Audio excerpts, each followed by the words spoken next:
Welcome to my YouTube channel Islamic ways. معزز سامعین کرام السلام علیکم۔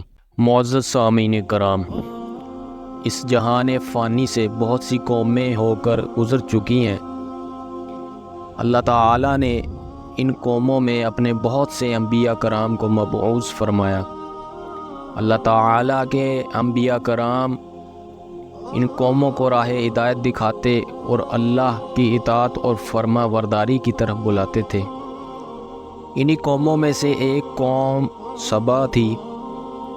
اس قوم کی بستی یمن میں شہر صنعاء سے 6 میل کی دوری پر واقع تھی۔ اس آبادی کی آب و ہوا اور زمین اتنی صاف اور اس قدر لطیف و پاکیزہ تھی کہ اس میں مچھر نہ مکھی نہ پسو نہ کٹھمل نہ سانپ نہ بچھو۔ موسم نہایت معتدل، نہ گرمی نہ سردی۔ یہاں کے باغات میں اس قدر کثیر پھل آتے تھے کہ جب کوئی شخص سر پر ٹوکرا لیے گزرتا تو بغیر ہاتھ لگائے قسم قسم کے پھلوں سے اس کا ٹوکرا بھر جاتا تھا۔ غرض یہ قوم بڑی خوشحالی میں امن و سکون اور آرام و چین سے زندگی بسر کرتی تھی، مگر نعمتوں کی کثرت اور خوشحالی نے اس قوم کو سرکش بنا دیا تھا۔ اللہ تعالیٰ نے اس قوم کی ہدایت کے لیے 13 نبیوں کو بھیجا جو اس قوم کو خدا کی نعمتیں یاد دلا کر عذاب الہی سے ڈراتے رہے، مگر ان سرکشوں نے خدا کے مقدس نبیوں کو جھٹلا دیا۔ اور اس قوم کا سردار جس کا نام حماد تھا، وہ اتنا متکبر اور سرکش آدمی تھا کہ جب اس کا لڑکا مر گیا تو اس نے آسمان کی طرف تھوکا اور اپنے کفر کا اعلان کر دیا اور اعلانیہ لوگوں کو کفر کی دعوت دینے لگا، اور جو کفر کرنے سے انکار کرتا اس کو قتل کر دیتا تھا،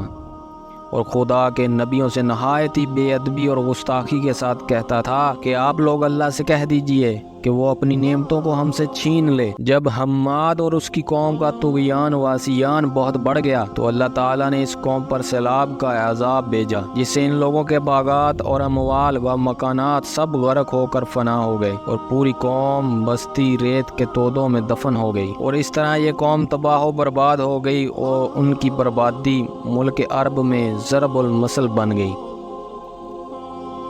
عمدہ اور لذیذ پھلوں کے باغات کی جگہ جنگلی بیروں کے خاردار اور خوفناک جنگل اگ گئے، اور یہ قوم عمدہ اور لذیذ پھلوں کے لیے ترس گئی۔ قوم سبا کی بستی کے کنارے پہاڑوں کے دامن میں بند باندھ کر ملکہ بلقیس نے 3 بڑے بڑے تالاب نیچے اوپر بنا دیے تھے۔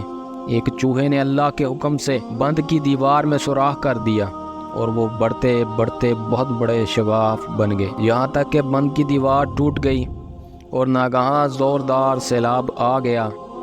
بستی والے اس سوراخ اور شگاف سے غافل تھے اور اپنے گھروں میں چین کی بانسری بجا رہے تھے کہ اچانک سیلاب کے داروں نے ان کی بستی کو غارت کر ڈالا، اور ہر طرف بربادی و ویرانی کا دور دورہ ہو گیا۔ قوم سبا کی یہ ہلاکت و بربادی ان کی سرکشی اور خدا کی نعمتوں کی ناشکری کے سبب سے ہوئی۔ ان کی بدعمالیوں اور خدا کے نبیوں کے ساتھ بے ادمیاں اور گستاخیاں جب بہت بڑھ گئیں تو خداوند قہار و جبار کا قہر و غضب عذاب بن کر سیلاب کی صورت میں آ گیا اور ان کو تباہ و برباد کر دیا گیا۔ سچ ہے، نیکی کا اثر آبادی اور بدی کا اثر بربادی ہے، لہٰذا ہر نعمت پانے والی قوم کو لازم ہے خدا کی نعمتوں کا شکر ادا کرے اور سرکشی و گناہ سے ہمیشہ کنارہ کشی اختیار کرے، ورنہ خطرہ ہے کہ عذاب الہی نہ اتر پڑے۔ چنانچہ قرآن کریم میں اللہ تعالیٰ نے ارشاد فرمایا، بے شک قوم سبا کے لیے ان کی آبادی میں نشانی تھی، وہ باغ داہنے اور بائیں، انہیں کہا گیا اپنے رب کا رزق کھاؤ اور اس کا شکر ادا کرو، پاکیزہ شہر اور بخشنے والا رب۔ تو انہوں نے ایمان سے منہ پھیرا تو ہم نے ان پر زبردست سیلاب بھیجا، اور ان کے باغوں کے عوض 2 باغ انہیں بدل دیے، جن میں پھٹکا میوہ اور جاؤ اور کچھ تھوڑی سی بیریاں۔ ہم نے انہیں یہ بدلہ دیا ان کی ناشکری کی سزا میں، اور ہم ناشکرے ہی کو سزا دیتے ہیں۔ معزز سامعین کرام، شکر گزاری بہت بڑی نعمت ہے۔ اللہ تعالی ہم سب کو اللہ تعالی کی بے پناہ نعمتوں پر شکر بجا لانے کی توفیق عطا فرمائے۔